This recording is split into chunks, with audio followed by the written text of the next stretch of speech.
Assalamualaikum warahmatullahi wabarakatuh. Di sini saya akan mempresentasikan tentang perancangan visualisasi tahap praproduksi, sinopsis, naskah, dan storyboard. 1. Sinopsis merupakan alur cerita yang dijelaskan secara singkat. Sinopsis ini mengarah pada alur cerita film atau animasi yang dijelaskan dalam tulisan singkat sehingga penonton mampu memahami isi cerita yang disampaikan dalam film. Sinopsis yang baik mampu menjelaskan cerita secara utuh. Dalam pembuatan sinopsis, keindahan gaya bahasa, penjelasan secara rinci kejadian dalam alur cerita disusun dengan menggunakan bahasa yang lugas sehingga tidak menimbulkan bias makna. Tujuan dibuatnya sinopsis adalah untuk memberikan informasi terpenting dalam rangkaian cerita film atau animasi.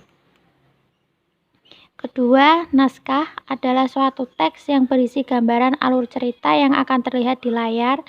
Naskah dalam pembuatan video kali ini dibuat agar sang presenter mengerti detail dari presentasi yang akan disampaikan. Berikut adalah fungsi dan jenis-jenis naskah.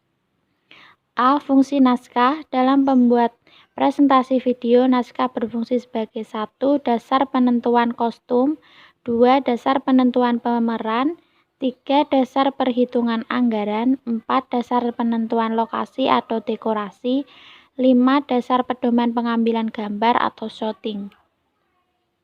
B. Jenis naskah. 1. Non-fiksi adalah fenomena yang secara real terjadi. Naskah buku yang substansi real faktual. Naskah non-fiksi yaitu naskah yang dibuat berdasarkan fakta, realita, atau hal-hal yang benar-benar terjadi dalam kehidupan kita sehari-hari. Kedua, fiksi adalah buku yang substansinya tidak secara real. Naskah fiksi yaitu naskah yang berisi kisahan atau cerita yang dibuat berdasarkan khayalan atau imajinasi pengarang. 3. Storyboard adalah sketsa gambar berbentuk thumbnail yang disusun berurutan sesuai dengan rangkaian jalan cerita.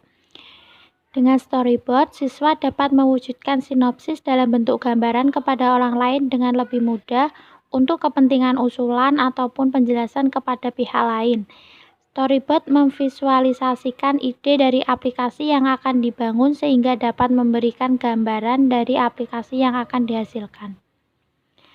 Terima kasih. Wassalamualaikum warahmatullahi wabarakatuh.